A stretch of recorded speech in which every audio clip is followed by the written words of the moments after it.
So welcome to this video. In this video we're going to discuss and revise the chapter 3rd of class 12 physics, that is current electricity. So इस video में जो इस chapter से related, वैसे तो chapter हमारा बहुत simple है और बहुत आसानी है। अब इस चैप्टर से रिलेटेड जितने भी हमारे टॉपिक्स आते हैं, जो भी हमारे बोर्ड एग्जामिनेशन साथ साथ कॉम्पिटिशन एग्जामिनेशन के लिए जो इंपॉर्टेंट है, उन सभी को क्या हम बिल्कुल अच्छे से क्या रिवाइज करने वाले हैं। जैसे आपने चैप्टर पढ़ा होगा, आपने कुछ के क्वेश्चन किए होंगे, साथ साथ इसमें न्यूमेरिकल भी किए होंगे। ये रिविजन वीडियो देखने के बाद आपके जितने भी न्यूमेरिकल्स के जो फॉर्मूले हैं वो अच्छे से रिवाइज हो जाएंगे। साथ साथ जो इंपॉर्टेंट टॉपिक्स आते हैं और जो भी इंपॉर्टेंट पॉइंट्स आते हैं और जो नॉर्मल टॉपिक भी आते हैं, वो सब भी आपके क्या एक तरीके से रिवाइज हो जाएंगे। मींस आप पूरे चैप्टर को क्या है अच्छे से कोरिलेट कर पाओगे और आपकी समझ में आ जाएगा कि कहां पर कौन सा पॉइंट है और किस पॉइंट का मतलब क्या था। ये वीडियो देखने के बाद आप सब बिल्कुल अच्छे से दिमाग में क्या कोरिलेट हो जाएगा, कहां पर क्या पॉइंट था और किस तरीके को मेरे को क्या यूज करना है, किसकी यूनिट क्या होती थी और कहां पर किस चीज का क्या डेफिनेशन होती थी, और एग्जामिनेशन के लिए हमारा क्या इंपॉर्टेंट आता है वो भी हमने वीडियो में डिस्कस किया हुआ है कि यहाँ से क्वेश्चन बन सकता है और वहां से हमारा ये वाला क्वेश्चन बन सकता है। बाकी साथ ही साथ हमने जो क्वेश्चन है, मीन्स जो क्वेश्चन बनते हैं लास्ट ईयर के जो क्वेश्चन बने हुए जिस टॉपिक से रिलेटेड, वो हमने क्वेश्चन भी अंदर फोटो रखी हुई है, उनको डिस्कस किया हुआ है। बाकी रिविजन वीडियो आप देखोगे, आपको आइडिया हो जाएगा किस तरीके से हमारा ये काम होता है। एंड लास्टली अगर वीडियो हेल्पफुल लगे तो उसको लाइक जरूर करना। So let's start the revision. So जो सबसे पहले हमारी टर्म आती है वो हमारी इलेक्ट्रिक करंट ही आ जाती है। जैसे चैप्टर का नाम ही है हमारी करंट इलेक्ट्रिसिटी, तो हम समझ लेते हैं जो करंट है उसका मतलब क्या होता है। तो जब हमारा करंट का मतलब होता है कि जब जो हमारा चार्ज है वो फ्लो करता है, उस चार्ज के फ्लो का जो रेट होता है उसी को हम बोलते हैं अपना इलेक्ट्रिक करंट। जैसे कि इसकी जो डेफिनेशन बनेगी वो होगी, it is defined as the rate of the flow of the charge through any cross sectional area of conductor. Means जो हमारा चार्ज फ्लो होगा किसी भी एरिया ऑफ किसी भी कंडक्टर के क्रॉस सेक्शनल एरिया से, उसका जो रेट होगा वही होगा हमारा इलेक्ट्रिक करंट। डिनोट करते हैं इसको आई से, और यहां पर हम लिखेंगे I is equal to Q upon T. इनमें जो हमारा आई है वो तो हो गया हमारा करंट का सिंबल, क्यू मतलब जो होता है हमारा चार्ज, और टी मतलब हमारा यहां पर टाइम। नेक्स्ट यहां पे एक पॉइंट है, it is not steady. Means जो हमारा इलेक्ट्रिक करंट होता है वो स्टेडी करंट मींस स्टेडी चीज नहीं होती। मीन्स जो ये क्वांटिटी है स्टेडी क्वांटिटी नहीं है। मतलब कि जैसे जो स्टेडी है, स्टेडी का मतलब होता है कि जो यूनिफॉर्मली चलेगा, मतलब कि इतने सेकंड में इतना ही चार्ज फ्लो होगा। इसमें क्या है फ्लक्चुएट करता रहता है, मतलब कि कम ज्यादा होता रहता है, तो ये स्टेडी नहीं है। नेक्स्ट हमारे टाइप्स ऑफ करंट आते हैं। तो हमारे मेनली टू टाइप्स के करंट होते हैं। एक तो होता है एवरेज करंट। देखो एवरेज का मतलब तो वही है कि जो हमारा टोटल है उसको सम कर देंगे और डिवाइड कर देंगे जो हमारा टोटल टाइम आता है उससे। जैसे एवरेज वेलोसिटी निकलते हैं, तो एवरेज करंट का मतलब हो गया if charge delta q flows through a conductor in time interval t to t plus delta t, तो उस जो करंट को वहां पर जो करंट होगा उस करंट को हम बोलेंगे एवरेज करंट। लिखेंगे हम I average is equal to delta Q upon delta t. Means इस फॉर्मूले की हेल्प से अपना जो हमारा एवरेज करंट है उसकी वैल्यू निकाल लेंगे। नेक्स्ट जो टाइप का करंट आता है वो इंस्टेंटेनियस करंट आता है। इंस्टेंटेनियस का करंट मतलब है इसका कि एट एन इंस्टेंट, मतलब भी जब भी हमारा जो चार्ज है फ्लो हो रहा है किसी भी टाइम पर, हम जो रेट ऑफ फ्लो है चार्ज का वो मेजर करें, उस करंट को हम बोलेंगे instantaneous current. Means the current at an instant is called instantaneous current. तो लिखेंगे हम I instantaneous is equal to limit delta Q tend to zero delta Q upon delta T. हम लिख देंगे D Q upon D T. ये हमारा क्या हो जाएगा इंस्टेंटेनियस करंट। अब यहाँ पर करंट से रिलेटेड हमारे कुछ पॉइंट्स आते हैं। जैसे सबसे पहला पॉइंट आता है जो हमारा करंट होगा, current is a scalar quantity. Means जो करंट है वो हमारी स्केलर क्वांटिटी नहीं होगी। स्केलर का मतलब होता है इसका सिर्फ हमारा क्या है मैग्नीट्यूड होता है, इसकी कोई डायरेक्शन नहीं होती। वैसे तो जो हमारा करंट होता है वो positive to negative direction flow करता है, लेकिन यहाँ पर ये स्केलर इसलिए है क्योंकि जो वेक्टर लॉ ऑफ एडिशन होते हैं उनको फॉलो नहीं करता। मींस जो इलेक्ट्रिक करंट है ये वेक्टर लॉ ऑफ एडिशन को फॉलो नहीं करता, इसलिए क्या है वेक्टर क्वांटिटी नहीं है हमारी, ये स्केलर क्वांटिटी। नेक्स्ट है जो हमारे करंट होता है उसकी जो एसआई यूनिट होती है वो होती है हमारी एम्पियर। और यहाँ पर जो सीजीएस में जो यूनिट यूज करते हैं वो हम यूज करते हैं ईएमयू या फिर बायोट या फिर एबा एम्पियर। ये हम अलग अलग तरह की यूनिट्स क्या यूज करते हैं। नेक्स्ट हमारी डेफिनेशन आती है 1 एम्पियर की। मीन्स जैसे हमारा जो करंट है उसकी जो यूनिट है वो हमारी एम्पियर है। अब उसकी जो 1 एम्पियर उसकी डेफिनेशन बनेगी when 1 coulomb of charge flow through a conductor in 1 second then the current is known as 1 ampere. ये हमारी जो 1 एम्पियर या फिर 1 वोल्ट या फिर 1 जूल, ये 1 की जो डेफिनेशन होती है ये एग्जामिनेशन के लिए भी हमारे बहुत ज़्यादा इंपॉर्टेंट होती है। और इन डेफिनेशन से मतलब अगर हमको ये आती हैं तो हमें जो ये फॉर्मूले हैं या इनसे रिलेटेड जो भी कंसेप्ट होता है वो अपने आप ही हमें क्या अंडरस्टैंडेबल हो जाता है। मीन्स थोड़ा सा अपने आप ही माइंड में क्लियर हो जाता है। जो करंट की डायरेक्शन होती है वो हमारी पॉजिटिव टू नेगेटिव होती है। नेक्स्ट आते हैं हमारे टाइप्स ऑफ करंट। तो करंट मेनली 3 टाइप्स के। एक तो हमारा एसी करंट। एसी करंट का मतलब होता है the current whose magnitude changes with time and also the polarity changes alternately with the time. Means जिस करंट का जो हमारा मैग्नीट्यूड है वो भी टाइम के अकॉर्डिंग चेंज होता रहेगा, और जो पोलैरिटीज है मीन्स पॉजिटिव टू नेगेटिव वो भी क्या हमारी चेंज होती रहेंगी अकॉर्डिंग टू टाइम। तो उस करंट को बोलेंगे एसी करंट, जिसकी जो हम डिस्प्लेसमेंट इक्वेशन लिखते हैं, जो आप आगे चल के जो हमारा एसी चैप्टर आता है उसमें देखने को मिलेंगे बहुत ज़्यादा।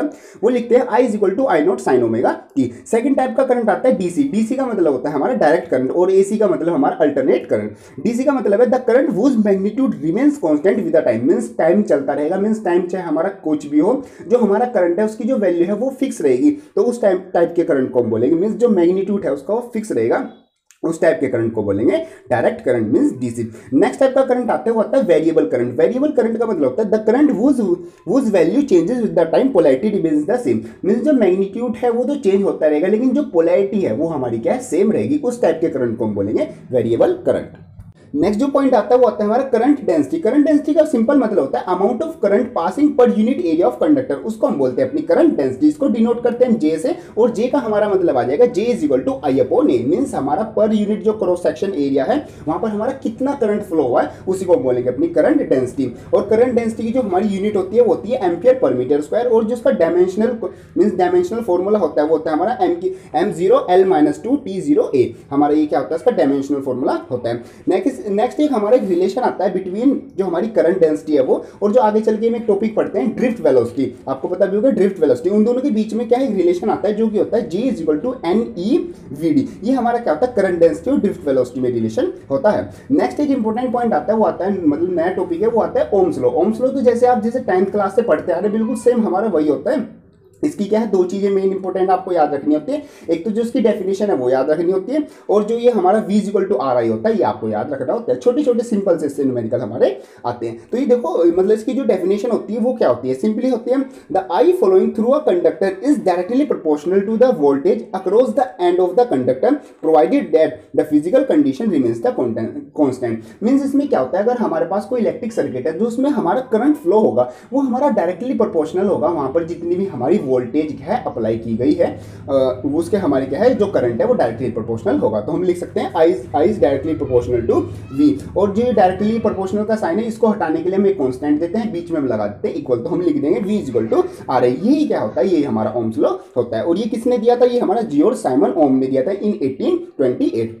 कुछ इस तरीके का हमारा इसका ग्राफ आ जाता है, जो कि ये हमारा मतलब कि एक हम y एक्सिस पे हमने v ली हुई है और जो x एक्सिस है उस पे हमने i ली हुई है, और यहाँ पर जो बीच की लाइन है वो हमें मतलब बता रही है कि जो v और i है वो क्या है यूनिफॉर्मली एक साथ बढ़ते हैं, मीन्स जो v i है वो डायरेक्टली प्रोपोर्शनल होता है अपना v के। नेक्स्ट एक पॉइंट आते हैं जैसे यहाँ पर v is equal to R I है, v का मतलब होगी हमारी वोल्टेज और i का मतलब हो गया हमारा करंट। यहाँ पर एक नया कॉन्स्टेंट आता है जिसको हम बोलते हैं r का जो मतलब होता है उसको होता है रेजिस्टेंस। अब रेजिस्टेंस मतलब क्या होता है, सिंपल एक रेजिस्टेंस ऐसी चीज होती है मींस कंडक्टर की एक ऐसी प्रॉपर्टी होती है जिससे वो क्या करता है जो उसमें करंट फ्लो हो रहा है उसका ना वो अपोज करता है, तो वो अपोज करने की प्रॉपर्टी वो क्या होती है वो रेजिस्टेंस होती है। तो हम लिख सकते हैं it is a opposition offered by the conductor to the flow of the current, ये क्या होता है हमारा रेजिस्टेंस होता है। और जो रेजिस्टेंस होता है वो कंडक्टर की मेनली दो चीजों पर क्या है डिपेंड होता है, एक तो उसकी लेंथ और एक तो उसकी लेंथ हो गई, और दूसरा हमारा उसका क्या होगा जो एरिया ऑफ क्रॉस सेक्शन होता है वो। अगर हमारी जो लेंथ है मीन्स जो रेजिस्टेंस है वो लेंथ की डायरेक्टली प्रोपोर्शनल होता है, मीन्स जितनी जो वायर है अगर जो कंडक्टर है वो जो है मतलब जितना ज़्यादा लंबा होगा मीन्स जितनी ज़्यादा उसकी लेंथ होगी हमारा रेजिस्टेंस भी उतना ही बढ़ जाएगा। और इन्वर्सली प्रोपोर्शनल होता है हमारा एरिया ऑफ क्रॉस सेक्शन की, means area of cross section अगर हमारा ज़्यादा होगा तो रेजिस्टेंस कम होगा,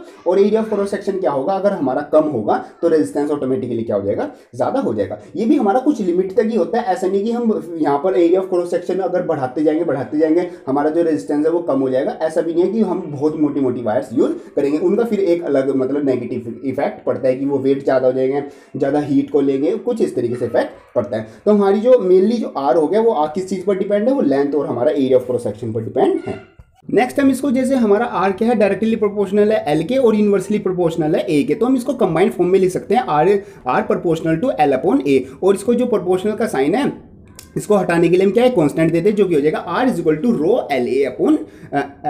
एल अपॉन ए, ये हमारा क्या है आर की वैल्यू आ जाएगी। इसमें जो हमारा रो है रो को हम बोलते हैं रेजिस्टिविटी, और जो आर आपको तो पता ही वो तो है हमारा रेजिस्टेंस। रेजिस्टेंस की जो यूनिट होती है वो होती है हमारी ओम, और जो हमारा इसका जो डायमेंशनल फॉर्मूला होता है वो होता है ML2T-3A-2, ये हमारा क्या इसका डायमेंशनल फॉर्मूला आ जाता है। अब यहाँ से एक नई डेफिनेशन आती है, मीन्स जैसे हमने अभी देखी थी 1 एम्पियर की, तो इसी तरीके से हमारी क्या 1 ओम की क्या है एक डेफिनेशन आ जाती है। जो ये हमारी जो डेफिनेशन है, वन जिसकी भी वन की आएगी वो हमारी बहुत ज़्यादा इंपॉर्टेंट होती है। तो देख लेते हैं, जैसे 1 ओम का मतलब होता है when 1 ampere of current passes through it by applying a potential difference of 1 volt. Means 1 volt का जो है पोटेंशियल डिफरेंस अप्लाई करने से किसी कंडक्टर में हमारी 1 एम्पियर करंट फ्लो होगी, तो वहां पर जो हमारा रेजिस्टेंस अप्लाई होगा, मीन्स रेजिस्टेंस जो ऑफर होगा वो कितना होगा, वो हमारा 1 ओम होगा। और जो हमारा रेजिस्टेंस होता है वो हम किस चीज से मेजर करते हैं, वो हम मेजर करते हैं अपना ओम मीटर से। तो हम ये तो हमने देख लिया कि जो हमारा आर है वो डायरेक्टली प्रोपोर्शनल होता है एल के और इनवर्सली प्रोपोर्शनल होता है ए के। नेक्स्ट यहाँ पर जो हमारी चीज आई थी रेजिस्टिविटी, अब उसको रेजिस्टिविटी को देख लेते हैं उसका क्या मतलब होता है। तो रेजिस्टिविटी कोई अलग चीज नहीं है, बस ये क्या है, हमारा एक स्पेशल तरीके का रेजिस्टेंस होता है। मींस जो ये रेजिस्टेंस है, रेजिस्टेंस का ही एक स्पेशल फॉर्म होती है। तो कैसे, देखो यहाँ पर अगर हमारा जो कंडक्टर है उसका अगर लेंथ 1 मीटर ले और जो एरिया ऑफ क्रॉस सेक्शन है वो 1 मीटर स्क्वायर ले, तो वहां पर जो रेजिस्टेंस होगा उसको रेजिस्टेंस ना कह के हमने एक स्पेशल नाम दे दिया जिसको हम बोल देते हैं स्पेसिफिक रेजिस्टेंस, या फिर हम बोल देंगे रेजिस्टिविटी। जैसे कि it is equal to the resistance of an object in which length is 1 metre and area of cross section is 1 metre square. तो वही सिंपल हो जाएगा, वहां पर जो रेजिस्टेंस है वो क्या हो जाएगा, वो हमारा रेजिस्टिविटी हो जाएगा। तो जैसे rho is equal to R A upon L हमारी ये वैल्यू आ जाएगी, वो तो हमारा सेम ये जो ये वाला फॉर्मूला था इसी से हमने कैलकुलेट करके लिख दी। अब मेन बात आती है इसकी यूनिट, यूनिट क्या होगी, वो होगी ओम मीटर, ये हमारी इसकी यूनिट होगी। और डायमेंशनल फॉर्मूला क्या होगा, वो होगा ml3t-3 a-2, ये हमारा फॉर्मूला आ जाएगा। कुछ मेन पॉइंट्स आते हैं हमारे रेजिस्टिविटी से, वो देख लेते हैं। जैसे कि आता है it is different for different material, means जितने भी हमारे जो डिफरेंट मटेरियल होगा उसके लिए जो रेजिस्टिविटी की वैल्यू होगी वो डिफरेंट ही होगी। मीन्स अगर हम 3 तरह के कंडक्टर लेते हैं, अगर सबकी लेंथ 1 मीटर ही है और एरिया ऑफ क्रॉस सेक्शन भी 1 मीटर स्क्वायर है, तो ऐसा नहीं है कि जो तीनों मटेरियल अगर अलग अलग है तो उनकी जो रेजिस्टिविटी है वो भी अलग अलग होगी। नेक्स्ट पॉइंट आता है resistivity depends upon temperature and nature of the conductor. जो रेजिस्टिविटी होती है वो किस चीज पर डिपेंड होती है, वो टेम्परेचर और जो हमारा नेचर ऑफ कंडक्टर है उस चीज पर डिपेंड होती है। नेक्स्ट एक हमारे दो छोटे छोटे से टॉपिक, मतलब टॉपिक भी कह सकते हैं, टर्म कह सकते हैं, वो आती है। यहाँ पर इनका इतना ज्यादा मतलब क्या एक्सप्लेनेशन नहीं है, ये जो हमारे मेनली यूज होते हैं ये होते हैं हमारे केमिस्ट्री में, मीन्स जो क्लास 12 में फिजिकल केमिस्ट्री है वहां पर मेनली यूज होते हैं। इनसे हमारे न्यूमेरिकल भी वहां पर आते हैं। यहाँ पर आता है सबसे पहले कंडक्टेंस। कंडक्टेंस को डिनोट करते हैं जी से। इसका क्या मतलब होता है, जो हमारा रेजिस्टेंस है उसका जो रेसिप्रोकल है उसको हम सिंपली बोलते हैं कंडक्टेंस। डिनोट करते हैं जी इज इक्वल टू 1/r, और जो उसकी यूनिट हो जाएगी, जैसे जो रेजिस्टेंस है रेजिस्टेंस की यूनिट का भी अपोजिट मतलब कि रेसिप्रोकल कर देंगे, वो हो जाएगी ओम इनवर्स, या फिर हम बोल देंगे मोह, या फिर बोल देंगे साइमन।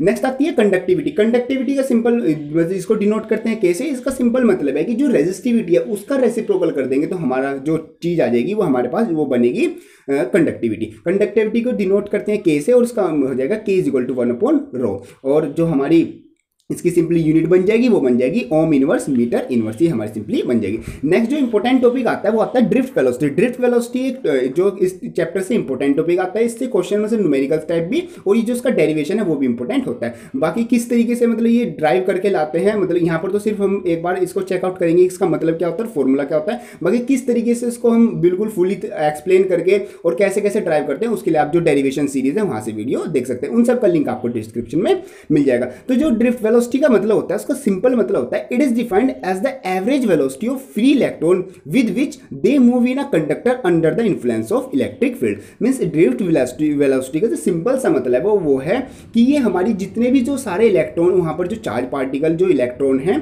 वो मूव कर रहे हैं, उन सब की जो एवरेज वेलोसिटी होगी वो जो एक डायरेक्शन में मूव करेंगे under the influence of electric field, तो उसी वेलोसिटी को हम बोल देते हैं ड्रिफ्ट वेलोसिटी, जिसको हम डिनोट करते हैं वीडी से, और जिसका फॉर्मूला होता है VD is equal to minus का E torque upon M, in which जो स्मॉल ई है वो तो हमारा क्या होगा चार्ज ऑफ इलेक्ट्रॉन, और जो कैपिटल ई हो गया वो इलेक्ट्रिक फील्ड की वैल्यू, और टॉर्क का मतलब होता है यहाँ पर रिलैक्सेशन टाइम, और एम मतलब हो गया हमारा मास। अब देख लेते हैं यहाँ पर जैसे जो ई और कैपिटल ई और एम, इसका तो मतलब आपको पता ही है, मेन बात है यहाँ पर टॉर्क। टॉर्क होता है रिलैक्सेशन टाइम। रिलैक्सेशन टाइम का मतलब है कि जो हमारे 2 सक्सेसिव कोलिजन हो गए, मींस इलेक्ट्रॉन इलेक्ट्रॉन से टकराएगा, तो एक इलेक्ट्रॉन दूसरे इलेक्ट्रॉन से टकराएगी, दूसरे वाला तीसरे से टकराएगा, तो ये जो 2 सक्सेसिव कोलिजन हुए इनके बीच में जो टाइम लगेगा उस टाइम को हम बोलते हैं रिलैक्सेशन टाइम। तो ये सिंपल सा हमारा मतलब होता है। नेक्स्ट जो टर्म आती है वो आती है हमारी मोबिलिटी। मोबिलिटी का सिंपल मतलब है magnitude of VD per unit electric field, means जो हमारा जो ड्रिफ्ट वेलोसिटी है पर यूनिट इलेक्ट्रिक फील्ड, जिसको सोल्व करके हमारी जो वैल्यू आती है, सिंपली उसको हम बोलते हैं मोबिलिटी। मीन्स जो वीडी है उसको अगर हम डिवाइड कर दे ई से, मीन्स इलेक्ट्रिक फील्ड से, तो जो हमारे पास जो वैल्यू आएगी उसको हम बोलते हैं मोबिलिटी। डिनोट करते हैं म्यू से, तो mu is equal to VD upon E, और यहाँ पर जो वीडी की वैल्यू लेंगे वो हम लेते हैं हमेशा पॉजिटिव, तो ये हमारी वैल्यू आ जाती है। जो उसकी यूनिट होती है वो होती है metre square per volt second. तो म्यू को हम लिख सकते हैं mu is equal to E torque upon M. Simple फॉर्मूले में हम ये लिख सकते हैं, मींस वीडी की वैल्यू अगर रखेंगे तो हमारी सॉल्व करके वैल्यू आ जाएगी। यहाँ पर एक पॉइंट आता है, mu is inversely proportional to M, मतलब कि जो म्यू होती है मोबिलिटी वो इनवर्सली प्रोपोर्शनल होती है मास के, तो इसीलिए जो म्यू होती है वो हाइयर होती है इलेक्ट्रॉन के लिए, और जो होल्स होती है उनके लिए क्या है, कम होती है। होल्स का मतलब मेनली यहाँ पर हमारा पॉजिटिव चार्ज को ये डिनोट करता है। तो जो इलेक्ट्रॉन है उनके लिए मोबिलिटी क्या है, ज्यादा होती है, इसलिए वो क्या है, फास्टली मतलब चार्ज को जल्दी मूव कराते हैं। नेक्स्ट हमारा एक रिलेशन आता है between VD and I, means जो हमारा ड्रिफ्ट वेलोसिटी है और जो हमारा करंट है, उन दोनों के बीच का जो रिलेशन है वो आता है I is equal to N E A VD. In which जो आपको पता है आई मतलब करंट, एन मतलब जो हमारे नंबर ऑफ इलेक्ट्रॉन्स हैं वो, और जो E number of electrons per unit length है वो, और ई मतलब हमारे इलेक्ट्रॉन, और ए मतलब हमारा जो यहाँ पर एरिया ऑफ क्रॉस सेक्शन है, और वीडी का मतलब आपको पता है ड्रिफ्ट वेलोसिटी।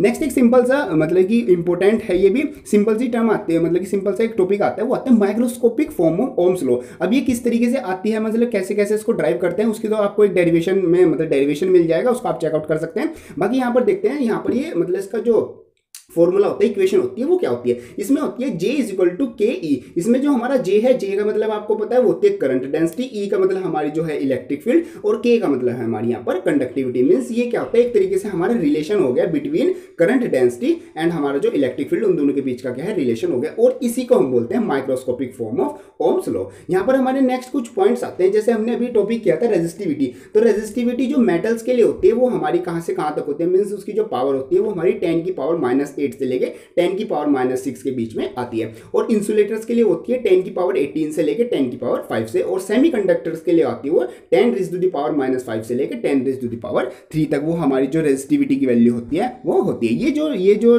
3 नंबर्स की हैं, ये हमारे न्यूमेरिकल्स टाइप क्वेश्चन या फिर जो हमारे एमसीक्यू टाइप क्वेश्चन 1 मार्क्स के क्वेश्चन है उनके लिए इंपॉर्टेंट हो जाते हैं। नेक्स्ट आता है हमारे लिमिटेशन ऑफ ओम्स लॉ। अब ओम्स लॉ का मतलब होता है V equal to R I, तो उसकी हमारी कुछ लिमिटेशंस आती हैं, जैसे कि वैसे ये वाली जो लिमिटेशन है ये हमारे एग्जामिनेशन के लिए इतनी ज़्यादा इंपॉर्टेंट नहीं होती, फिर भी हमें एक बार पढ़नी होती है। कई बार हमें जो मतलब MCQ टाइप क्वेश्चन है तो उसमें ये पॉइंट्स दे देते हैं और पूछ लेते हैं कि इनमें से कौन सी लिमिटेशन सही है या कौन सी वाली गलत है, तो इसलिए हमें पॉइंट्स पता होना चाहिए। बाकी अगर हमसे मतलब कोई, जैसे हमें 12th में तो कोई छोटा बच्चा भी पूछ लेता है, मतलब 10th या 11th क्लास का स्टूडेंट, तो हमें ये चीज़ें पता होनी चाहिए। जैसे इसमें फर्स्ट पॉइंट आता है IV relation varies with the change of polarity of the applied potential difference. Means potential difference जो हमने लगाया हुआ है, सेल लगाई हुई है पॉजिटिव टू नेगेटिव, तो अगर उसकी पोलैरिटी चेंज कर दें हम, नेगेटिव को पॉजिटिव की जगह, पॉजिटिव को नेगेटिव जगह, मींस हम जो अपनी सेल की जो डायरेक्शन है वो चेंज कर दें पोटेंशियल डिफरेंस की, तो हमारा जो IV रिलेशन है वो भी क्या है, वेरी करेगा। नेक्स्ट पॉइंट आता है increase in the I is possible when decrease in the voltage 10। जैसे V तो हम एक तरीके से I किसके डायरेक्टली प्रोपोर्शनल था V के, लेकिन ये जो ये वाला पॉइंट है और जो सेकंड और थर्ड पॉइंट है, ये हम जो डीपली समझेंगे वो हम अपना AC चैप्टर में समझेंगे। यहाँ पर इसमें क्या पॉइंट होता है, ये हमारी ना एक नेचुरल फ्रीक्वेंसी होती है, तो नेचुरल फ्रीक्वेंसी की अगर हम जो हमारी कंडक्टर की नेचुरल फ्रीक्वेंसी है उसके अगर हम ज़्यादा वोल्टेज दें तो वहाँ पर हमारा जो करंट है तब भी कम होगा, और अगर उसके हम कम वोल्टेज प्रोवाइड करें तो भी हमारा जो करंट की वैल्यू है वो कम होती है। तो कुछ इस तरीके का हमारा ये पॉइंट आता है। अभी के लिए आप याद कर सकते हो कि जो इन करंट में इंक्रीज होगा वो जब भी पॉसिबल होगा जब हम वोल्टेज में कुछ क्या है डिक्रीज करेंगे। यहाँ पर फोर्थ पॉइंट आता है measurable current start following at a particular potential difference. Means जो करंट मेजरेबल होगा, मीन्स जिसको मेजर कर सकते हैं, जो हमारी डिवाइस लगी हुई है एमीटर उसको मेजर कर सकते हैं, वो तभी होगा जब हमारी कुछ पर्टिकुलर वहाँ पर पोटेंशियल डिफरेंस लगा हुआ होगा। नेक्स्ट जो चीज आती है इस चैप्टर में वो आती है ओमिक एलिमेंट। तो ओमिक एलिमेंट का सिंपल मतलब होता है ऐसे एलिमेंट जो है जो ओम्स लॉ को फॉलो करेंगे, उन एलिमेंट्स को हम बोलते हैं ओमिक एलिमेंट, और जो इसको फॉलो नहीं करेंगे ओम्स लॉ को उनको हम बोलते हैं नॉन ओमिक एलिमेंट। जितने भी हमारे जो मेटल्स हैं वो मेनली क्या होते हैं, वो ओमिक एलिमेंट होते हैं, क्योंकि वो मेनली जो मेटल्स हैं वो सभी क्या कंडक्टर्स होते हैं इलेक्ट्रिसिटी के। और जो हमारे जैसे जो नॉन ओमिक एलिमेंट है उनके जो एग्जाम्पल बन जाते हैं वो जैसे PN जंक्शन डायोड, और जो हमारा लिक्विड इलेक्ट्रोलाइट होता है वो हमारा क्या है, नॉन ओमिक एलिमेंट होते हैं। नेक्स्ट पॉइंट आता है हमारा effect of temperature on resistivity of conductor. ये हमारा इंपॉर्टेंट पॉइंट आ जाता है, इसको ध्यान से समझेंगे। जैसे यहाँ पर पॉइंट आता है जो रेजिस्टिविटी है वो कैसे, मतलब कि जो रेजिस्टिविटी है वो कैसे चेंज होती है टेम्परेचर को चेंज करने से। तो हमें पता है जो रेजिस्टिविटी होती है वो इनवर्सली प्रोपोर्शनल होती है रिलैक्सेशन टाइम के, तो हम लिख देंगे resistivity is inversely proportional to torque. तो यहाँ पर पॉइंट है व्हेन टेम्परेचर इंक्रीज, अगर हम टेम्परेचर को बढ़ाएंगे तो हमारा जो रिलैक्सेशन टाइम है वो कम हो जाएगा। क्यों? अगर हमारा जो टेम्परेचर बढ़ेगा तो काइनेटिक एनर्जी बढ़ेगी और कोलिजन क्या है हमारा फास्ट होने लग जाएगा। तो उनके बीच जो दो सक्सेसिव कोलिजन है तो उनके बीच का जो रिलैक्सेशन टाइम है वो कम हो जाएगा। अगर हमारा रिलैक्सेशन टाइम कम होगा तो ऑटोमेटिकली हमारी जो रेजिस्टिविटी है वो बढ़ जाएगी। तो हम कह सकते हैं अगर जो हमारा टेम्परेचर बढ़ेगा तो हमारी रेजिस्टिविटी भी बढ़ जाएगी। नेक्स्ट पॉइंट आता है, ये हमारा कंडक्टर्स के लिए था। नेक्स्ट पॉइंट आता है effect of temperature on resistivity of semiconductor. अब यहाँ बात करेंगे हम अपना सेमीकंडक्टर में जो हमारा टेम्परेचर का इफेक्ट है रेजिस्टिविटी पर वो किस तरीके से होगा। तो जो हमारा सेमीकंडक्टर के केस में जो रेजिस्टिविटी होती है वो इन्वर्सली प्रोपोर्शनल होती है एन टॉर्क के।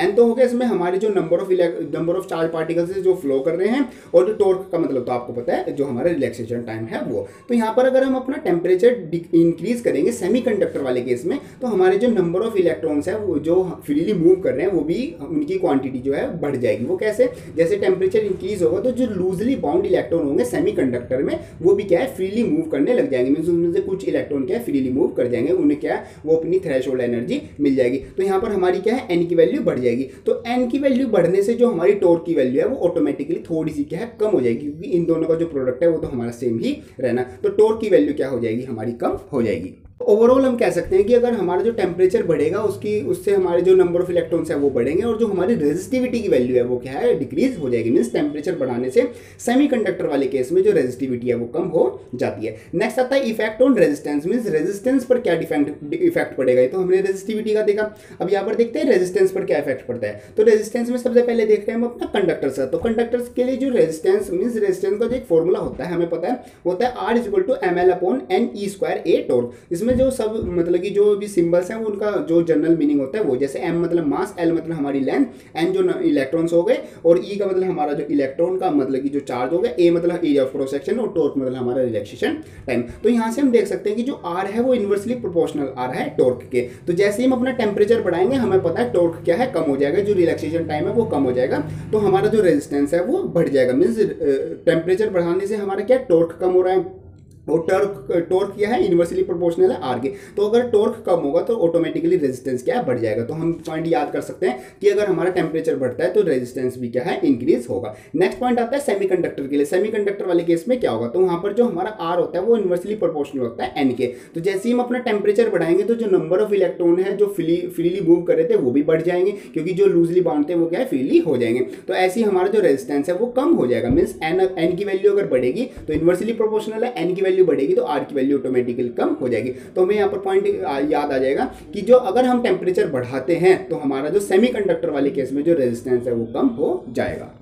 तो इसी से हमारा एक फॉर्मूला आता है। ये फॉर्मूला आपको याद होगा, आपने पढ़ा था अपनी क्लास 11th में, जो कि हमारा आता था चैप्टर नंबर तो आता था, जो चैप्टर आता था थर्मल प्रॉपर्टीज ऑफ मैटर, उसमें हमारा ये फॉर्मूला आता था। मींस जो फॉर्मूला मींस किसी भी टी टेम्परेचर पर कितना रेजिस्टेंस होगा उसकी वैल्यू हम निकाल सकते हैं। जैसे कि जो फॉर्मूला आता है RT = R0 1 प्लस का अल्फा टी। मींस RT किसी भी टी टेम्परेचर पर हमारा जो है रेजिस्टेंस वो R0 मतलब कि कोई पर्टिकुलर टेम्परेचर पर जो रेजिस्टेंस जो गिवन होगा वो 1 प्लस अल्फा का मतलब यहाँ पर एक अल्फा का एक हमारा क्या कॉन्स्टेंट होता है, टी मतलब हमारा किस टेम्परेचर की बात कर रहे हैं सॉरी। तो यहाँ से मेनली हम क्या निकालते थे, मेनली हम निकालते थे अपनी अल्फा की वैल्यू। अल्फा की वैल्यू निकाल सकते हैं, अल्फा = RT - R0/R0 × T, ये हमारी वैल्यू आती थी। और जो अल्फा की जो यूनिट होती है वो होती है हमारी पर डिग्री सेल्सियस, ये हमारी यूनिट होती है। जो अल्फा को मतलब कि डिफाइन करते हैं वो कुछ इस तरीके से करते हैं, change in resistance per unit original resistance पर डिग्री राइज इन टेम्परेचर। ये क्या होती है हमारी अल्फा की क्या एक तरह से डेफिनेशन होती है। मेनली हमारा क्या एक तरह से कॉन्स्टेंट होता है।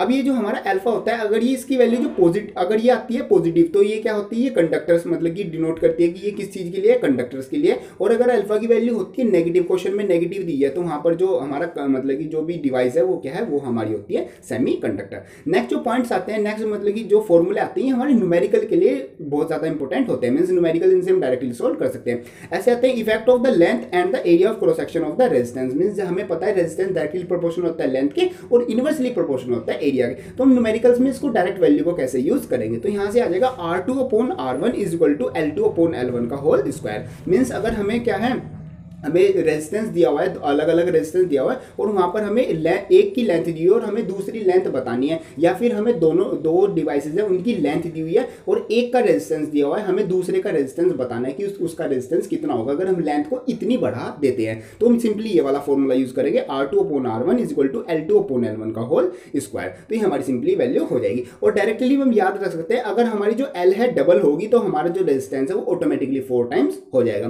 मींस क्वेश्चन में देते हैं कि जो मान लो तुम्हारी L क्या थी, L तुम्हारी 2 मीटर थी, वो L को हमने डबल कर दिया 4, तो तुम्हारा क्या रेजिस्टेंस कितना हो जाएगा, तो रेजिस्टेंस जो 2 का उसका क्या 4 टाइम्स हो जाएगा। नेक्स्ट पॉइंट आता है, अगर वो एरिया ऑफ क्रॉस सेक्शन की रिलेशन में देता है तो एरिया ऑफ क्रॉस सेक्शन में होगा R2/R1 = A1/A2 का होल स्क्वायर। इसमें ध्यान रखना है, जैसे R2/R1 क्या रहा है, A1/A2 हमारा आ रहा है, क्योंकि ये क्या होता है, इनवर्सली प्रोपोर्शनल होता है। तो ऐसे हम याद रख सकते हैं कि मतलब कि जहाँ हमें एरिया की वैल्यू देगा, रेजिस्टेंस की वैल्यू हम सिंपली निकाल लेंगे। जैसे यहाँ पर आएगा, मतलब शॉर्ट फॉर्म के लिए याद रखते हैं कि अगर जो हमारा A है वो डबल हो जाएगा, means area of cross section अगर वो डबल कर दे तो हमारा जो रेजिस्टेंस हो जाएगा वो 1/4 टाइम्स हो जाएगा। बाकी हम जब क्वेश्चन करेंगे उससे हमें और आइडिया हो जाएगा किस किस तरीके से करना है। नेक्स्ट जो पॉइंट आता है वो आता है कॉम्बिनेशन ऑफ रेजिस्टेंस। वैसे तो ये जो टॉपिक है ये हमारा अब मतलब सिलेबस में नहीं रहा, फिर भी एक बार इसको मतलब हल्का सा छोटा सा टॉपिक है, एक बार देख लेते हैं, क्योंकि भले सिलेबस में ना हो लेकिन ये काफी जगह हमारा यूजफुल हो जाता है। जैसे हमें ध्यान रखना है, कॉम्बिनेशन ऑफ रेजिस्टेंस में हम रेजिस्टेंस को क्या है आपस में सीरीज और पैरेलल में दो तरीके कंबाइन करते हैं। अगर हम सीरीज में करते हैं तो वहां पर जो हमारा इक्विवेलेंट रेजिस्टेंस आएगा वो आएगा R = R1 + R2 + R3। Mean simply हम सब रेजिस्टेंस को क्या ऐड कर देंगे, एल्जेब्रिकली ऐड कर देंगे और हमारे पास क्या रेजिस्टेंस की वैल्यू आ जाएगी। अब यहाँ से एक पॉइंट हम याद रख सकते हैं जो कि numerical short type numericals, MCQ type numericals के लिए इंपॉर्टेंट रहेगा। अगर हमारे क्या n आइडेंटिकल रेजिस्टेंस क्या है हमने सीरीज में कनेक्ट कर दिए तो हमारा वहां पर जो टोटल रेजिस्टेंस हो जाएगा वो हम डायरेक्ट निकाल सकते हैं, R = NR। इसमें मतलब कि जो R इक्विवेलेंट आ जाएगा टोटल रेजिस्टेंस वो NR के दोनों के प्रोडक्ट के इक्वल आ जाएगा। और जो वहां पर पोटेंशियल डिफरेंस होगा वो किसके इक्वल होगा, V' = V/N। मतलब कि जो पहले पोटेंशियल डिफरेंस था उसको डिवाइड कर देंगे,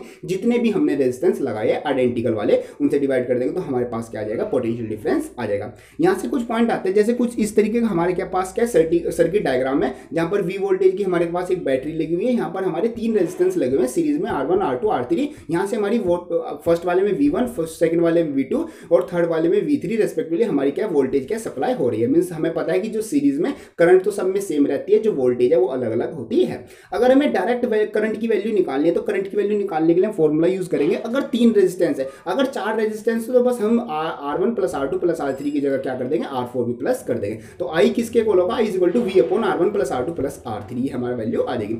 अगर हमें से पूछ रहा है डायरेक्ट वैल्यू हमें निकालनी है V1 की, कि हमें बताओ कि V1 कितना होगा, तो V1 के लिए डायरेक्ट फॉर्मूला लगाएंगे, V1 = VR1/R1 + R2 + R3। इसी तरीके से V2, इसी तरीके से V3। नीचे का तो हमारा सेम ही रहेगा, जो अगर V2 निकाल रहे हैं तो हम R2 ले लेंगे, V3 निकाल रहे हैं तो हम अपना R3 ले लेंगे। इस तरीके से हम इनको यूज कर सकते हैं। और ध्यान रखना है पैरेलल में कैसे ही लगाएंगे, पैरेलल जैसे सेकंड आता है पैरेलल में होगा 1/R1, जो फाइनल रेजिस्टेंस जो टोटल रेजिस्टेंस होगा 1/R = 1/R1 + 1/R2 1/R3 dash ऐसे जितने भी रेजिस्टेंस होंगे उनका रेसिप्रोकल करके हम उनको सम कर देंगे। ऐसे ही जो हमारा करंट होगा, करंट को हम क्या से निकालेंगे, अगर हमारे रेजिस्टेंस लगे I = I1 + I2 हम ऐसे निकाल लेंगे। और I1 मींस जो हमारा डायग्राम है, मींस जैसे भी जो हमारा सर्किट बनेगा उसमें I1 हम निकालेंगे R2/R1 + का R2 × I। और I2 कैसे निकालेंगे, उसमें हम करेंगे R1/R2 + का R1 × I। ये हम फॉर्मूले से वैल्यू निकाल सकते हैं। ये वाला टॉपिक वैसे हमारे सिलेबस में नहीं है, फिर भी हमें पता होना चाहिए, क्योंकि मतलब जो हमारी पहली क्लासेस थी उसमें ये वाला टॉपिक अभी भी है, तो कोई पूछ ले या फिर आगे भी हमारा क्या काम आता है। नेक्स्ट जो टॉपिक आता है वो आता है कलर कोडिंग। ये भी हमारा सिलेबस में नहीं है, फिर भी मैं इसको क्या है नोट्स में डाल दूंगा, आप इसको एक बार रीड कर सकते हैं। बड़ा सिंपल सा टॉपिक है, 1 मार्क्स का से मेनली हमारा 1 से 2 मार्क्स का एग्जामिनेशन में क्वेश्चन आया करता था। अब तो वैसे ही हमारा टॉपिक सिलेबस में नहीं है, फिर भी ये मैंने नोट्स में डाल दिया, आप इसको चाहे तो रीड कर सकते हैं। नेक्स्ट जो इंपॉर्टेंट टॉपिक आता है वो आता है व्हीटस्टोन ब्रिज। व्हीटस्टोन ब्रिज किस तरीके से करता है और कैसा कैसा ये होता है वो हमने पूरा जो हमारी डेरिवेशन सीरीज थी उसमें समझ लिया था। यहां पर हम उसका एक तरह से रिवीजन और ओवरव्यू ले लेंगे। वो वीडियो देखनी है तो उसका लिंक भी आपको डिस्क्रिप्शन में मिल जाएगा। देखो व्हीटस्टोन ब्रिज क्या होता है, व्हीटस्टोन ब्रिज मेनली 4 रजिस्टर हमारे पास होते हैं, उनका क्या हमने अरेंजमेंट किया होता है क्वाड्रिलेटरल की फॉर्म में। मींस हमने क्या एक तरह से बोल सकते हैं जैसे रेक्टेंगल और जो क्वाड्रिलेटर होता है उसकी शेप में हमने क्या उनको लगाया हुआ होता है। इस तरीके से लगाया हुआ होता है कि हमारे पास जो रेजिस्टर है वो 4 जो रेजिस्टर है उसमें से 3 का जो रेजिस्टेंस है वो तो हमें पता होता है, और फोर्थ का क्या है हम इस फॉर्मूले की हेल्प से निकाल सकते हैं। तो जैसे हमारा यहाँ पर क्या है, जैसे डायग्राम में देख सकते हैं पी क्यू आर एस क्या है, हमारे पास 4 रेजिस्टेंस है जिनको हमने क्वाड्रिलेटरल की शेप में क्या अरेंज किया हुआ है, ए बी सी डी क्या क्वाड्रिलेटरल की शेप में अरेंज किया हुआ है। उसके एक डायगोनल पर तो हम लगाते हैं बैटरी और दूसरे वाले डायगोनल पर हम लगा देते हैं गैल्वेनोमीटर। तो ये जो पी क्यू आर एस 4 जो रेजिस्टेंस है इनको हम इस तरीके से अरेंज करते हैं कि जो हमारा बीच में जो गैल्वेनोमीटर लगा हुआ है ये क्या हमारा जीरो डिफ्लेक्शन शो करता है, मींस यहाँ इस वाली आर्म में से हमारी कोई करंट फ्लो नहीं हो रही, वो हमारा ये मतलब ऐसा अरेंजमेंट क्या शो करता है। तो यहाँ पर हमारी पॉइंट आ जाता है P Q is equal to P R upon S, मतलब P upon Q is equal to R upon S हमारा पॉइंट आ जाता है। तो हम हमारे यहाँ पर क्या हमें 3 रेजिस्टेंस नोन होंगे, एक्सपेरिमेंट जब करते हैं लैब में तब भी इस तरीके से होता है, हमें क्या 3 रेजिस्टेंस नोन होंगे और चौथा हम क्या है इस फॉर्मूले की हेल्प से निकाल सकते हैं। पहले हमें ये क्या है अरेंजमेंट करना होता है, तब जाके हमारा ये जो रिलेशन है ये वैलिड होता है। यहाँ से कुछ मेन पॉइंट आते हैं, मींस कुछ इंपॉर्टेंट पॉइंट आते हैं जो कि व्हीटस्टोन ब्रिज से रिलेटेड है, जैसे कि this is called the null method. और जो ये मेथड होता है मतलब दिस अरेंजमेंट, ये जो अरेंजमेंट है इस मेथड को हम बोलते हैं नल मेथड। नल मेथड इसलिए बोल रहे हैं क्योंकि बीच वाली आर्म में से हमारा कोई भी करंट फ्लो नहीं हो रहा है, तो कोई भी मतलब 0 0 का मतलब हो गया हमारा null. This method remains unaffected by the internal resistance of the battery and the resistance of the galvanometer. तो जो गैल्वेनोमीटर और जो बैटरी का कोई रेजिस्टेंस है, इंटरनल रेजिस्टेंस जो बैटरी में होता है, तो वो क्या है इससे क्या है अनइफेक्टेड रहता है, मतलब जो हमारा P upon Q equal to R upon S है इस पर कोई भी इफेक्ट नहीं पड़ता। Sensitivity will be high when all resistance are equal. अगर हमारा जो पी क्यू आर एस जो चारों रेजिस्टेंस है वो ऑलमोस्ट क्या होंगे इक्वल होंगे, तो हमारी जो सेंसिटिविटी है वो उतनी ही हमारा ज्यादा हाई होगी। R will be same in AC और डीसी, मींस जो रेजिस्टेंस की जो वैल्यू रहेगी जो अननोन रेजिस्टेंस है, या अगर हम जो करंट यूज कर रहे हैं एसी या फिर हम यूज कर रहे हैं डीसी, उससे कोई फर्क नहीं पड़ेगा, वो दोनों ही क्या है सेम, दोनों में ही जो उसकी वैल्यू है वो सेम रहेगी। नेक्स्ट इंपॉर्टेंट टॉपिक आता है, ये भी हमारा एग्जामिनेशन के लिए बहुत ज्यादा इंपॉर्टेंट टॉपिक होता है, ये आता है इससे मेनली हमारे न्यूमेरिकल्स पार्ट आते हैं और मतलब कभी कभी डेफिनेशन भी पूछ लेते हैं कि जो लॉज है ये आते हैं हमारे लॉज जो कि है किरचॉफ लॉज। तो किरचॉफ लॉज का मतलब होता है ये मेनली हमारे यूज होते हैं कि जो हमारे जो कॉम्प्लेक्स सर्किट होते हैं उसमें जो वोल्टेज होती है और जो करंट होती है उनकी वैल्यू फाउंड करने के लिए हम क्या इनको यूज करते हैं। तो जैसे सबसे पहला लॉ देखते हैं वो आता है केसीएल। केसीएल का मतलब है किरचॉफ करंट लॉ। तो इसमें क्या होता है, अगर हमारा क्या कहीं पर जंक्शन पॉइंट है, मींस कहीं पर बहुत सारी वायर्स आ रही है और एक जगह पर आकर सारी मिल रही है, मींस सारी मिलके और फिर अलग अलग एक जगह जा रही है, तो उस जंक्शन पॉइंट पर क्या होता है वहां पर हम करंट की वैल्यू मींस किस वायर में से कितनी करंट आ रही थी और टोटल करंट की वैल्यू क्या है वो हम निकाल सकते हैं। जैसे according to this law the algebraic sum of all the currents meeting at the junction point is 0, means junction point पर जितनी भी करंट आ रही है वो सब जहां पर मीट करेंगी, मतलब जंक्शन पॉइंट का मतलब है जहां पर सारी मीट करेंगी, तो उस पॉइंट पर जितनी भी सारी करंट है उन सब का जो सम होगा वो किसके इक्वल होगा, 0 के इक्वल होगा। मींस जैसे यहाँ पर डायग्राम में देख सकते हैं I1 I2 I3 5 करंट है, अगर इन पांचों करंट को हम सम करेंगे तो हमारा क्या होगा 0 के इक्वल, उनको सबको प्लस करके हम 0 के इक्वल लिख देंगे और सबकी वैल्यू रख के या किसी की वैल्यू अननोन है तो हम वैल्यू निकाल सकते हैं। यहां पर हमें एक पॉइंट ध्यान रखना है, जब हम न्यूमेरिकल करेंगे तो जो हमारा करंट है टुवर्ड्स द जंक्शन, मींस जो जंक्शन की तरफ करंट आ रहा है, जैसे यहां पर I1 है I2 है और हमारा I4 है, ये जो जंक्शन की तरफ आ रहे हैं तो इनको हम लेंगे पॉजिटिव, और जो जंक्शन से दूर जा रहे हैं जैसे I3 और I5 इनको हम लेंगे नेगेटिव। इस तरीके से हम इसको सॉल्व करेंगे। सिंपल सा ये हमारे क्वेश्चन आते हैं, जैसे क्वेश्चन पे आप इसको देख सकते हैं। नेक्स्ट आता है केवीएल। केवीएल का मतलब होता है किरचॉफ वोल्टेज लॉ। तो किरचॉफ वोल्टेज लॉ में आता है according to this law the algebraic sum of potential drop across all the circuit element in a close loop is 0, means जितने भी हमारे जो हमारा सर्किट होता है, सर्किट में जितने भी हमारे पोटेंशियल ड्रॉप लगे हुए हैं, मींस रेजिस्टेंस और जहां पर करंट, मींस जहां से हमारा क्या है करंट निकाला जा रहा है, मींस वोल्टेज क्या है यूज हो रही है, जैसे बल्ब लगा हुआ है कोई भी चीज लगी हुई है, वहां पर जो पोटेंशियल डिफरेंस की वैल्यू है वो और जो हमारा सेल का जो पोटेंशियल डिफरेंस है वो, इन सबको सम करके क्या है हमारा 0 के इक्वल आता है। तो ये हम वैल्यू लिख सकते हैं, means E delta V is equal to क्या होता है 0 होता है। इसका हम एक क्वेश्चन कर लेते हैं। क्वेश्चन करने से क्या है ये वाला जो केवीएल है ये हमारे और क्लियर हो जाएगा। उससे पहले आप देख लो साइन कन्वेक्शन। साइन कन्वेक्शन किस तरीके से होता है, जैसे अगर आप मतलब सर्किट जो है आपका, सर्किट में आप जो है करंट को मतलब जो पोटेंशियल डिफरेंट है उसको मेजर कर रहे हो, अगर आप करंट की डायरेक्शन में ही मेजर करोगे तो जो आई आर का प्रोडक्ट होगा उसको आप लोगे पॉजिटिव, और अगर आप करंट की से अपोजिट डायरेक्शन में मेजर कर रहे हो जैसे हम क्वेश्चन में देखेंगे अभी करते हुए, उसको आप लोगे आई आर का प्रोडक्ट लोगे नेगेटिव। ये आप तो लोगे, ये आप लोगे जब आई आर का जो होगा प्रोडक्ट उसको पॉजिटिव नेगेटिव कब लेना है। नेक्स्ट यहाँ पर आता है अगर जो आपका जो सेल है, सेल में अगर आप जो मतलब मेजर कर रहे हो सेल का जो पोटेंशियल डिफरेंस है वो मतलब ईएमएफ जो, अगर उसको आप positive to negative means positive वाली साइड से नेगेटिव वाली साइड जा रहे हो तो उसकी वैल्यू आप लोगे नेगेटिव, और अगर आप नेगेटिव टू पॉजिटिव वाली साइड जाते हुए उसको मेजर कर रहे हो तो आप उसको लोगे मींस जो ई की वैल्यू आएगी उसको लोगे आप पॉजिटिव।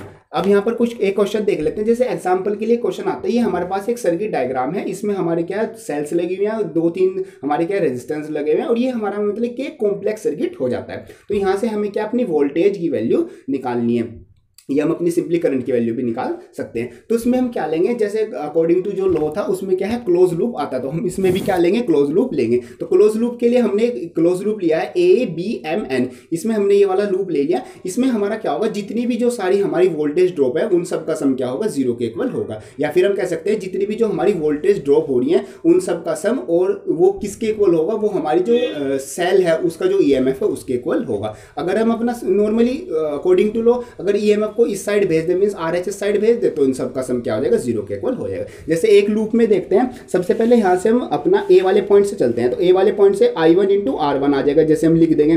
फिर यहाँ से जाएंगे B वाले पॉइंट से नीचे जाएंगे तो यहाँ पर आ जाएगा I3 इंटू R3, ये प्लस कर देंगे। प्लस देखो हम क्या करंट की डायरेक्शन में मेजर कर रहे हैं इसलिए हम सब वैल्यू ले रहे हैं पॉजिटिव। अब हमारा क्या होता है, जो सेल होती है उसका एक इंटरनल रेजिस्टेंस होता है जिसको हमने मान लिया यहाँ पर R1, तो हम इसको भी लिखेंगे तो R1 इंटू I1, क्योंकि जो सेल के अंदर से करंट फ्लो हो रहा है वो हमारा कितना हो रहा है, I1 ही हो रहा है, तो R1 प्लस का क्या है I1 ले लेंगे। और ये क्या हम पॉजिटिव वैल्यू लेंगे, क्यों, क्योंकि हम नेगेटिव टू पॉजिटिव की तरफ हम क्या है मतलब कि चेक कर रहे हैं। तो ये कुछ इस तरीके से वैल्यू आ जाएगी। इसी तरीके से हम लिख देंगे अपना दूसरे वाले लूप के लिए, और इसमें जो नोन वैल्यू है वो लिख देंगे और जो अननोन है उसकी वैल्यू हम निकाल लेंगे। नेक्स्ट पॉइंट आता है, जो KCL होता है वो बेस होता है हमारा law of conservation of charge के ऊपर, और जो KVL है वो क्या होता है, law of conservation of energy के ऊपर हमारा बेस होता है। नेक्स्ट इंपॉर्टेंट टॉपिक आता है वो आता है मीटर वायर ब्रिज, या फिर हम इसको दूसरा नाम है स्लाइड वायर ब्रिज। इसका भी आप डेरिवेशन देख सकते हैं। यहाँ पर हम देखते हैं, रिवीजन करते हैं। देखो मीटर वायर ब्रिज का मतलब क्या होता है, ये एक हमारी ऐसी डिवाइस होती है जिससे हम क्या है जो भी हमारी वायर है उसका क्या है हम रेजिस्टेंस की वैल्यू निकालते हैं। तो यहाँ पर देखते हैं, it is a device which basically work on the principle of Wheatstone bridge. It is used for the determination of resistance of any conducting wire. Means कोई भी कंडक्टिंग वायर है उसका हम क्या रेजिस्टेंस कैसे निकालते हैं वो हम यहाँ पर यूज करते हैं। जैसे जो फॉर्मूला हम यूज करते थे वो आता था S is equal to 100 minus L into R upon L, ये हमारी वैल्यू आती। तो S का मतलब सिंपली हमारा जो रेजिस्टेंस ऑफ वायर है वो मतलब जो हमें निकालना है वो, L का मतलब है लेंथ ऑफ द स्केल, मतलब जिस जहां पर हमारा क्या है जो नल पॉइंट आता था वो L हो गया, और जो R है R का मतलब रेजिस्टेंस बॉक्स, मींस जो रेजिस्टेंस बॉक्स में से जो हमने निकाला था अपना रेजिस्टेंस उसकी वैल्यू होती है R। तो ये फॉर्मूला लगा के हम क्या निकाल सकते हैं, अपनी जो कंडक्टिंग वायर है उसका रेजिस्टेंस निकाल सकते हैं। ये तो आपने जो अपने प्रैक्टिकल लैब में जो मतलब प्रैक्टिकल किया होगा उसमें भी आपने ये जरूर किया होगा। यहाँ से कुछ इंपॉर्टेंट पॉइंट आते हैं वो देख लेते हैं। जैसे हमारा निक्रोम होता है और मैग्नीशियम होता है और कॉन्स्टेंट होता है और यूरेका, ये क्या होते हैं, ये हमारी R use for making of meter wire bridge. इन ये जो वायर्स है मतलब इन मटेरियल की वायर्स हम क्या है मेनली यूज करते हैं, बिकॉज देयर रेजिस्टिविटी, यहाँ पर जो उनकी जो रेजिस्टिविटी होती है वो क्या हाई होती है, और इसलिए उनका जो टेम्परेचर कोफिशिएंट है वो लो होता है, और वहाँ पर हमें क्या है एक मतलब परफेक्ट एक्यूरेट रीडिंग मिल जाती है, इसलिए हम इसको यूज कर मतलब इन टाइप्स की वायर को यूज करते हैं। नेक्स्ट पॉइंट आता है, we use thick copper strips in the external because they offered low resistance. Means जो साइड में जो हमारी कॉपर की स्ट्रिप लगी होती है उनको क्या है हम थोड़ा थिक यूज करते हैं, क्योंकि वो जो क्या है हमारा लो रेजिस्टेंस क्या ऑफर करती है, इसलिए हम उनको यूज करते हैं। This is unsuitable for measuring high value resistance. और मतलब वायर अगर छोटी मोटी वायर है तो इसके लिए हम मीटर वायर ब्रिज यूज कर सकते हैं। अगर हमारी मोटी वायर है या बड़ी वायर है मींस जिसका जो रेजिस्टेंस है वो हाई है तो उसके लिए हम ये वाला अपना मेथड यूज नहीं कर सकते। नेक्स्ट पॉइंट आती है इसकी जो आती है हमारी लिमिटेशन भी हमारे लिए इंपॉर्टेंट है। जो आती है the resistance of copper strips are not taken in the account, their resistance are called end resistance. Means जो हमारी साइड में कॉपर रेजिस्टेंस लगी हुई थी वैसे तो वो बहुत कम रेजिस्टेंस ऑफर करती है, लेकिन फिर भी कुछ तो पॉइंट हमारा मतलब कुछ तो क्या है रेजिस्टेंस ऑफर करती है, उसको क्या है नेग्लिजिबल कर लेते हैं, तो ये हमारी लिमिटेशन आती है।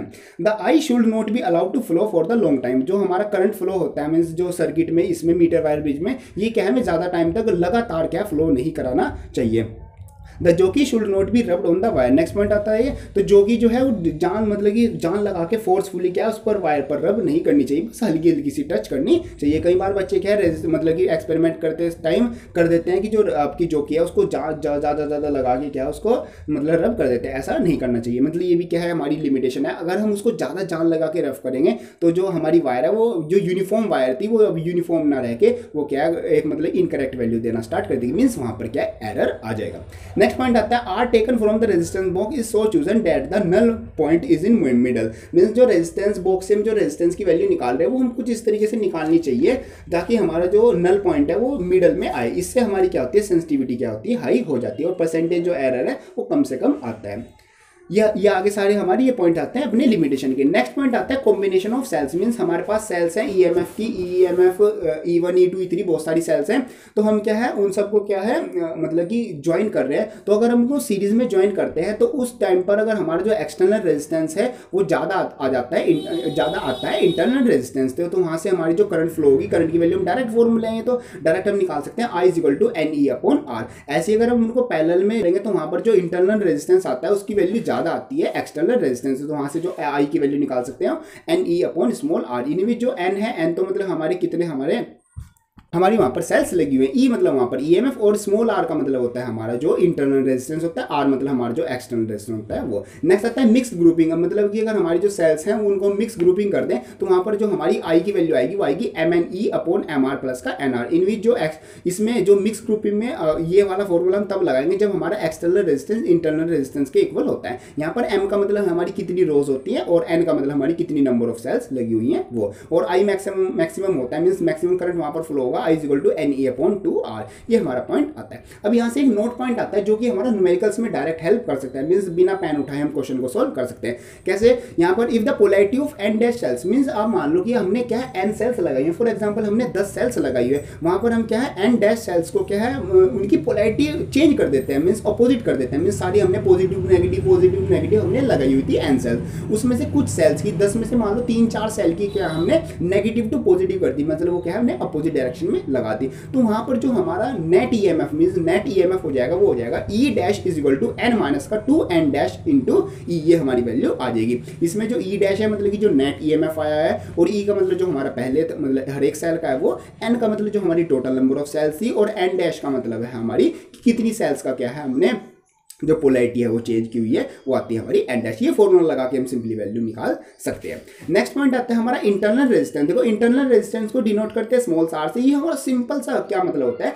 जो हमारी सेल है, सेल के अंदर जो इलेक्ट्रोड्स लगी हुई है उन इलेक्ट्रोड्स के बीच में जो हमारा अपोजिशन जो होता है, अपोजिशन फॉलो मीन्स अपोजिशन क्या अपोजिशन ऑफर होगा उसको हम बोलते हैं रेजिस्टेंस। मीन्स जो सेल के अंदर जो रेजिस्टेंस होगा उसको हम बोलते हैं सिंपली इंटरनल रेजिस्टेंस। तो ये किस किस फैक्टर पर डिपेंड होता है, मेनली ये देखते हैं फैक्टर आते हैं nature of electrolyte and concentration. तो जो इलेक्ट्रोलाइट है उसकी कितनी कंसंट्रेशन है वहां पर, उस चीज पर हमारा इंटरनल रेजिस्टेंस डिपेंड होता है। साथ ही साथ डायरेक्टली प्रोपोर्शनल होता है डिस्टेंस बिटवीन द इलेक्ट्रोड्स। जितना ज्यादा डिस्टेंस होगा उतना ही हमारा ज्यादा जो हमारा इंटरनल रेजिस्टेंस उसकी वैल्यू ज्यादा होगी। Inversely proportional to the area of the plates. Means जो हमारा एरिया ऑफ द प्लेट है, जितने भी हमारा इलेक्ट्रोलाइट में डिप की हुई है उनके क्या है इनवर्सली प्रोपोर्शनल होता है। ज्यादा एरिया मतलब कम रेजिस्टेंस, कम एरिया मतलब कि ज्यादा रेजिस्टेंस, और जो टेम्परेचर क्या है ये इनवर्सली प्रोपोर्शनल होता है।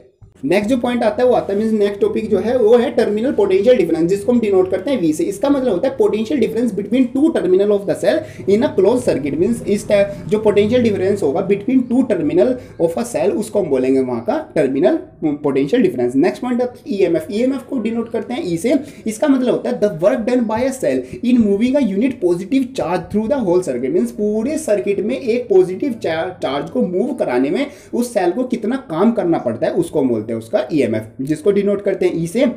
तो E का मतलब होगा E = W/Q। यूनिट होती है हमारी इसकी V। तो ऐसे हम जो 1V की मतलब डेफिनेशन देंगे तो आ जाएगी when 1 joule of work is done in moving a charge of 1 coulomb then the voltage EMF is known as 1 volt. ये हम सिंपली पॉइंट दे सकते हैं। और हमें ध्यान रखना है सेल में जो हमारी EMF की वैल्यू होती है वो हमारी क्या होती है, ज्यादा होती है। किससे, वोल्टेज से हमारी ज्यादा होती है। नेक्स्ट आता है एक रिलेशन आता है between R, V and E। ये रिलेशन हमारा किस तरीके से आता है उसके लिए आप डेरिवेशन देख सकते हो। बाकी याद रखने के लिए वैल्यू आपको याद रखनी है, ये न्यूमेरिकल में डायरेक्ट भी यूज होती है। जो कि आता है इंटरनल रेजिस्टेंस E/V माइनस का 1 इंटू हमारा कैपिटल R। ये हमारा क्या होता है, एक रिलेशन आता है between R, V and E। Next point आता है इलेक्ट्रिक एनर्जी। तो इलेक्ट्रिक एनर्जी का मतलब होता है the heat energy produced in a conductor of resistance when resistance R when a current I passes through a time for t। Means हमारे पास कोई एक सर्किट है जिसका रेजिस्टेंस आर है, उसमें हमारी क्या है टी टाइम के लिए आई करंट फ्लो हो रही है, तो वहाँ पर हमारी कितनी हीट एनर्जी जनरेट होगी वही होगी उसकी इलेक्ट्रिकल एनर्जी। वहाँ पर मतलब कि जो हीट जो मतलब कि जनरेट होगी उसको हम निकाल सकते हैं H equal to I square R T, इसकी हेल्प से हम निकाल सकते हैं। और एनर्जी तो किसी भी टाइप की हो, एनर्जी हो या फिर वर्क डन हो, उसकी जो यूनिट होती है वो हमारी होती है जूल। नेक्स्ट आती है इलेक्ट्रिक पावर। इलेक्ट्रिक पावर का मतलब है rate of consumption of electrical energy on production of heat energy is known as electric power. Means जो आपकी इलेक्ट्रिकल एनर्जी है वो कितनी रेट से कंज्यूम हो रही है उस चीज को हम बोलते हैं इलेक्ट्रिक पावर। मीन्स कितनी आपकी एनर्जी जो है पर टाइम कंज्यूम हो रही है उसको हम बोलते हैं अपनी इलेक्ट्रिक पावर। डिनोट करते हैं पी से, पी का फॉर्मूला आ जाएगा P is equal to I square R, और जो यूनिट आएगी वो आएगी हमारी वॉट। जो कमर्शियल यूनिट होती है पावर की वो होती है हमारी किलोवाट पर आवर, जिसको हम मतलब जूल में कन्वर्ट करें तो आ जाएगी वो 3.6 इंटू 10⁻6 जूल, ये हमारी वैल्यू आ जाएगी। नेक्स्ट पॉइंट आता है relation between P and E. Means जो हमारी इलेक्ट्रिक पावर है और जो इलेक्ट्रिक एनर्जी है उन दोनों का जो रिलेशन होता है वो होता है P is equal to E upon T. Means ये हमारा रिलेशन आ जाता है। और जो 1 यूनिट मीन्स जो कमर्शियल यूनिट बोलते हैं 1 यूनिट किसके इक्वल होती है 1 किलोवाट आवर के हमारे इक्वल होती है। नेक्स्ट जो इंपॉर्टेंट टॉपिक आता है इस चैप्टर से वो आता है हमारा पोटेंशियोमीटर। तो पोटेंशियोमीटर किस तरीके से वर्क करता है, कैसे कैसे इसका सब कुछ डेरिवेशन होता है, उसकी तो वीडियो हमने मतलब अलग से कर रखी है, वो देखना चाहो तो आप देख सकते हो, उसका भी लिंक आपको डिस्क्रिप्शन में मिल जाएगा। यहाँ पर देखते हैं मेनली मतलब कि जो उसके मेन पॉइंट होते हैं वो हम चेकआउट करते हैं। उस वीडियो में हमने फुली एक्सप्लेन किया था, मतलब आपने देखी होगी, तो उसमें हमने ये अच्छे से समझ लिया था। यहाँ पर पॉइंट आता है it is a sensitive device which can, मतलब ये एक सेंसिटिव डिवाइस होती है जो कि हमारे लिए मेनली 3 काम हम इससे करते हैं। पहला काम measure potential difference with accuracy. Means इससे हम पोटेंशियल डिफरेंस को मेजर कर सकते हैं विद मोर एक्यूरेसी। मींस ज्यादा एक्यूरेटली क्या हमारा मेजर करता है। नेक्स्ट काम कर सकते हैं compare EMF of the two cells. Two cells क्या है, टू सेल्स का जो ईएमएफ वो कंपेयर कर सकते हैं E1 upon E2 equal to L1 upon L2 के फॉर्मूले से। वो किस किस तरीके से होता है वो सब हमने डेरिवेशन में डिस्कस कर लिया था। यहाँ पर आता है टू डिटरमाइन इंटरनल रेजिस्टेंस। में जो सेल लगाई है उसका इंटरनल रेजिस्टेंस कितना होगा वो भी हम क्या है यहाँ से डिटरमाइन मींस निकाल सकते हैं इस फॉर्मूले की हेल्प से। और ये जो फॉर्मूला आता था वो हमने अपना डेरिवेशन में चेकआउट कर लिया था। बाकी ये जो फॉर्मूलेज है ये आपको डायरेक्ट याद कर लेना, जो न्यूमेरिकल है उसमें आप डायरेक्ट फॉर्मूला लगा के वैल्यू निकाल सकते हैं। नेक्स्ट देख लेते हैं एक बार इसकी वर्किंग किस किस तरीके से होती है। तो वर्किंग के लिए हमारा क्या होता है, हमें सबसे पहले देख लेते हैं किस प्रिंसिपल पर ये वर्क करता है। तो ये हमारा जो है it work on the principle that potential difference across any 2 points of uniform current carrying conductor is directly proportional to the length between that point. Means जो पोटेंशियल डिफरेंस लगा हुआ है किन्हीं भी 2 पॉइंट में, वो जो वहां पर पोटेंशियल डिफरेंस की जो वैल्यू है वो डायरेक्टली प्रोपोर्शनल होगी उन दोनों पॉइंट के बीच का जो लेंथ है उनके हमारे डायरेक्टली प्रोपोर्शनल होगी। Means V is directly proportional to L। इस प्रिंसिपल पर ये क्या हमारा वर्क करता है। तो V को लिख सकते हैं V इक्वल टू KL, और K का मतलब हो गया हमारा पोटेंशियल ड्रॉप पर यूनिट लेंथ। मींस एक तरीके से हमारा कांस्टेंट होता है। तो यहाँ पर एक पॉइंट आता है the sensitivity of the potentiometer can be increased by increasing the number of the wire of potentiometer and decrease the value of potential gradient K। Means हम K की वैल्यू अगर डिक्रीज कर दे या फिर हम जो पोटेंशियोमीटर था उसमें हमारी बहुत सारी वायर लगी थी, इसमें हम और वायर्स बढ़ा दे, मतलब कि हम अपने 10 राउंड्स होते हैं उन राउंड को बढ़ा दे तो हमारा जो मतलब कि वहाँ पर जो सेंसिटिविटी है पोटेंशियोमीटर की वो भी क्या हमारी इंक्रीज हो जाएगी। नेक्स्ट हमारे इस चैप्टर से कुछ ग्राफ्स आते हैं, जैसे variation of resistivity with temperature. Means जैसे हमने देखा था कि रेजिस्टिविटी जो है टेम्परेचर पर कंडक्टर में और जो सेमी कंडक्टर है वो किस किस तरीके से डिपेंड होती है। तो कंडक्टर के लिए हमारा कुछ इस तरीके का ग्राफ आता है डायरेक्टली प्रोपोर्शनल। इंसुलेटर के लिए हमारे कुछ इस तरीके का आता है। मेनली जो इंसुलेटर होते हैं वो तो हमारा क्या है, मतलब कि इंसुलेटर हमारा करंट को फ्लो नहीं कराते। मींस कुछ गैप आता है फिर उसके बाद हमारा थोड़ा बहुत हमारा करंट फ्लो होता है। यहाँ पर आता है सेमीकंडक्टर। सेमीकंडक्टर में इन्वर्सली प्रोपोर्शनल होता है टेम्परेचर के, तो हमारा कुछ इस तरीके ग्राफ आ जाता है। नेक्स्ट एक इंपॉर्टेंट टॉपिक आता है, ये हमारा थोड़ा टॉपिक रेयर ही है, मतलब नया भी है, ये इससे न्यूमेरिकल बहुत रेयरली आते हैं, लेकिन ये क्या है अगर इस वाले फॉर्मूले को हम समझ ले तो हम जो अगर इस तरीके के न्यूमेरिकल आएंगे तो उनको बिल्कुल आसानी से कर सकते हैं। जैसे अगर हमारा ये क्या है कॉम्बिनेशन ऑफ अनआइडेंटिकल सेल्स, जो पहले हमने किया था वो सेल्स का सीरीज और पैरेलल में जो हमने सेल्स लगाई थी वो हमने आइडेंटिकल सेल्स थी, मीन्स सबका जो ईएमएफ था वो सेम था। अगर हमारा जो सबका ईएमएफ हो अलग अलग हो तो सीरीज में क्या होगा, तो जो हमारा ई इक्विवेलेंट होगा, मीन्स जो हमारा वहाँ पर टोटल जो ईएमएफ होगा वो हमारा E1 प्लस E2 जितनी भी हमने सेल लगाई है उनको हम डायरेक्ट सम कर देंगे, उसके इक्वल होगा। और जो इंटरनल रेजिस्टेंस होगा उन सबको भी हम जो इंडिविजुअली जो इंटरनल रेजिस्टेंस है सबका उनको प्लस कर देंगे तो उसके इक्वल आएगा। ये होगा हमारा इन केस ऑफ सीरीज। अगर वो पैरेलल में है तो पैरेलल में हम कैसे निकालेंगे, 1/R, मतलब कि R इक्विवेलेंट जो इंटरनल रेजिस्टेंस इक्विवेलेंट आएगा वो आएगा हमारा 1/R1 plus 1/R2 dash dash, जितनी भी हमारी सेल लगी हुई है उन सबका इंटरनल रेजिस्टेंस का रेसिप्रोकल करके हम सबको ऐड कर देंगे। और ई इक्विवेलेंट कैसे निकालेंगे, ई इक्विवेलेंट निकालेंगे E1 R2 प्लस का E2 R1 upon R1 plus का R2। अगर वहां पर 2 सेल लगी हुई हैं तो हम अपना ये वाला फॉर्मूला यूज करेंगे। वैसे जब मेनली जो क्वेश्चन आता है वो हमारा 2 सेल्स के लिए आता है तो हम अपना ये वाला फॉर्मूला डायरेक्ट यूज कर सकते हैं, कॉम्बिनेशन ऑफ अनआइडेंटिकल सेल्स। सो ये आता है हमारा revision of chapter third of class 12 physics that is current electricity. I hope आपकी अच्छे से सबको समझ में आ गया होगा। हमने जो न्यूमेरिकल्स पॉइंट होते हैं उनको भी एक बार देख लिया, जो से क्वेश्चन बनते थे वो भी हमने सबको चेकआउट कर लिए। बाकी जितने भी एनसीईआरटी में और जितने भी मतलब हमारा जो टॉपिक है, सारे जो इंपॉर्टेंट टॉपिक्स होते हैं और जो सिलेबस में जो सब टॉपिक्स हैं वो हमने सब इसमें कवर कर लिए। कुछ एक्स्ट्रा एक दो टॉपिक भी हमने इसमें मतलब कवर कर लिया जो कि हमारा न्यूमेरिकल या फिर थोड़े बहुत कॉम्पिटिशन एग्जामिनेशन के जो इंपॉर्टेंट होता है उसको भी हमने क्या है कवर कर लिया।